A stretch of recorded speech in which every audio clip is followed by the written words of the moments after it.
So I taught live workshops for years and years, and there would always come a point in the week when I would get asked about the modes. And I get it. Like, the modes are this weird, mysterious thing that you know are supposed to help you improvise better, but it just seems like the modes make everything super confusing. And most of us are just trying to play some blues and are reaching for the modes because it seems like that would make things more interesting when we run out of blues ideas. So in this lesson, I just want to show you one way to add one mode into your blues playing in a way that's really easy to remember, really simple to think about. I'm not going to get into the whole derivation of the modes and where they come from and all that. We're just going to take the Dorian mode and look at how to take pentatonic or blues licks and add in notes from the Dorian scale in a way that works and it makes sense. I'm demonstrating it on this tune that I'm playing. It's kind of a halftime blues over a vamp in E. It's one of the songs I'm teaching this month in my membership, the Fingerstyle 5. And if you want to learn more about that as a way to work on building your repertoire, adding licks to your repertoire, learning how to improvise, you can learn more about that at the link below or the link on screen. But right now, let's get into these pentatonic and modes licks, and I'll show you how it all goes together. Okay, so I'm going to show you this way to turn the E minor pentatonic scale into a Dorian scale in a way that's easy to remember and that keeps your blues licks sounding like blues licks, right? Because the thing you don't want necessarily is to be playing blues and to then sort of have this complete shift in your head where it's like, well, now I'm playing a mode and now it's going to sound all linear and jazzy and it's not going to sound bluesy anymore. Like, that was the thing that my friends and I, when we were learning to play, we always hated. We were like, well, if we play modes, it doesn't feel like blues anymore. It doesn't sound like blues anymore. It sounds like scales or bad jazz or both. So this is a way to just incorporate the notes of a mode into a pentatonic scale so it still sounds and feels like you're playing blues. And this idea will work with any of the modes of the major scale. So you can basically turn in a minor pentatonic scale into Dorian or Phrygian or Aeolian, or you can turn a major pentatonic scale into Mixolydian or into Lydian even if you want to. So let me just show you this idea, and we'll do it with E minor pentatonic. I'm also going to throw in the flat 5. So it's really an E blues scale, but let me explain all this from the ground up so it makes sense. Here we go. So if I'm in E, my minor pentatonic notes are the root, the flat 3rd, the 4th, the 5th, the flat 7, and then I'm back to the root. Now, the only difference between E minor pentatonic and the E blues scale is that in the E blues scale, you add in flat 5, which in the key of E is B flat. So we can really, I tend to use minor pentatonic and blues scale kind of interchangeably. Now, let's just stick with the pentatonic scale for a minute.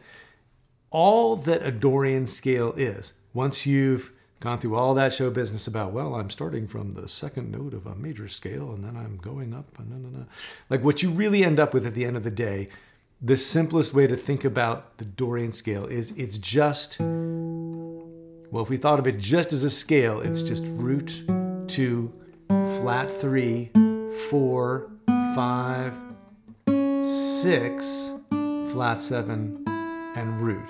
Now that may be hard to remember, so if you want to just think of it in terms of the pentatonic scale, all you're doing is taking E minor pentatonic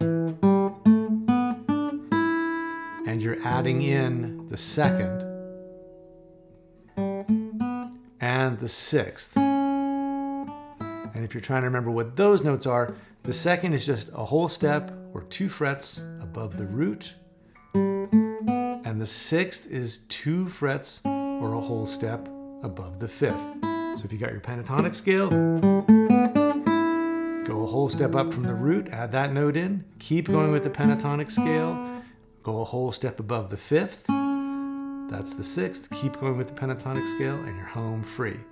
So that'll work wherever you are, wherever you're playing the pentatonic scale. If you were playing it up here, for the note a whole step above the root. Keep going with the pentatonic scale till you get to the fifth. Go a whole step above the root. So.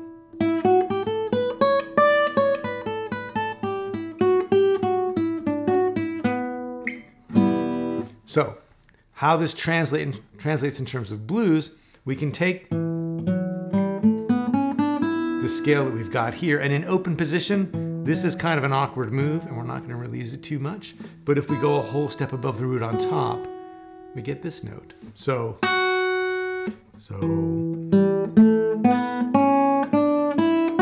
What it basically means is if we're playing pentatonic licks,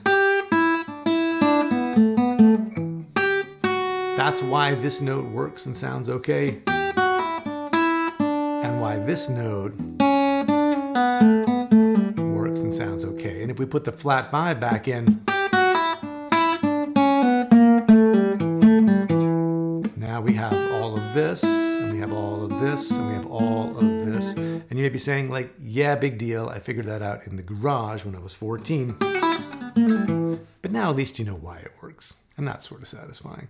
But the other reason that knowing how to play notes of the Dorian scale on purpose is cool is, in particular, Dorian is the minor scale that sounds good when the 4 chord is major.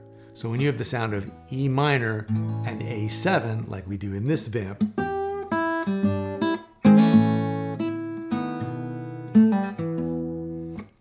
you can really lean on the 6th, that's C sharp, when you get to the A chord.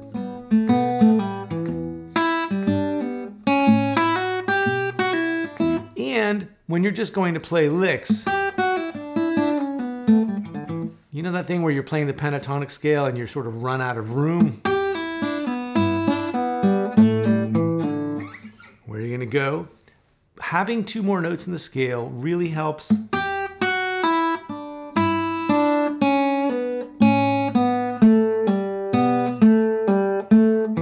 it just gives you more ground to cover on your way wherever you're going. And finally, when you have these 2 notes, right, from the 2nd to the root and from the 6th to the 5, those are also notes that you can turn into chromatic moves. Anytime you have a whole step distance in a scale, you can fill it in with a half step. And so if you're reaching for something that sounds a little more fluid, a little more swing and jazz inflected than just straight blues licks,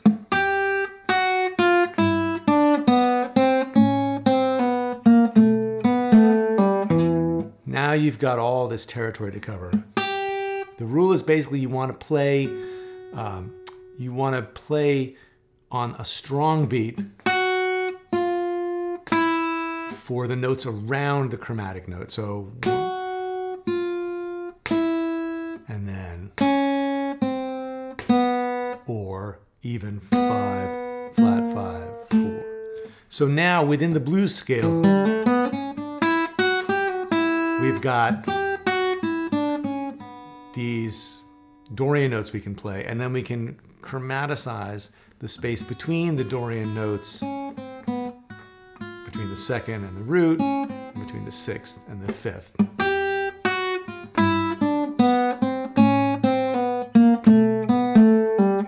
So in that case, playing the flat 3rd, going chromatically down to the root, and then climbing up from the 5th to the 6th, and then back down, and continuing chromatically with a flat 5. So.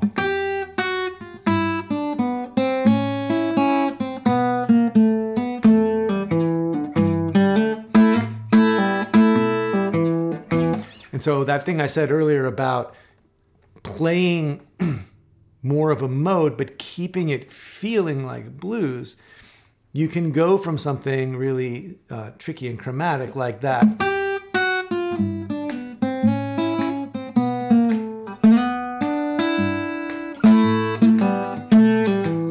back into a blues lick. And because you're seeing those Dorian notes and even the chromatic notes as part of this sort of bigger blues ecosystem, right? You're like seeing those notes as notes that you're adding into the pentatonic scale. You never lose track of the blues phrasing and the blues sensibility, and you can always keep dropping back into the blues sound, moving out into something that sounds, more chromatic, more from like the bebop or jazz language, and then back again, which is what all the best musicians from that hard bop era that sound comes from are doing. They're manipulating the contrast between playing more chromatic licks that sound jazzier and more sophisticated and playing just straight up blues licks, which sound more down home, for lack of a better word. And that's kind of how it was thought about at the time. So from this scale, we can add in the second, the sixth, and then there's the second again. And then we can play blues licks around that.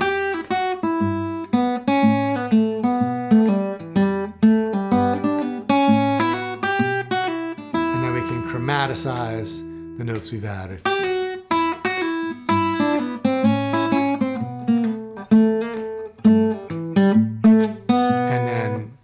Play back and forth between the more chromatic and Dorian-based stuff and the blues licks.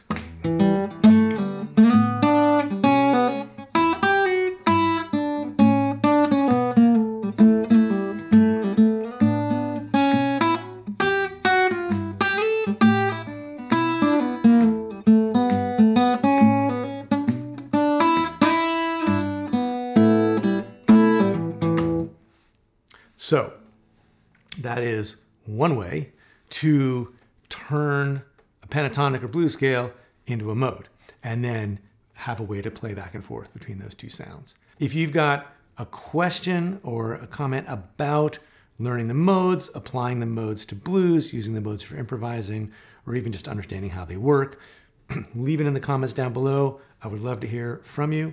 And as ever, thanks so much for watching, and I'll see you next time.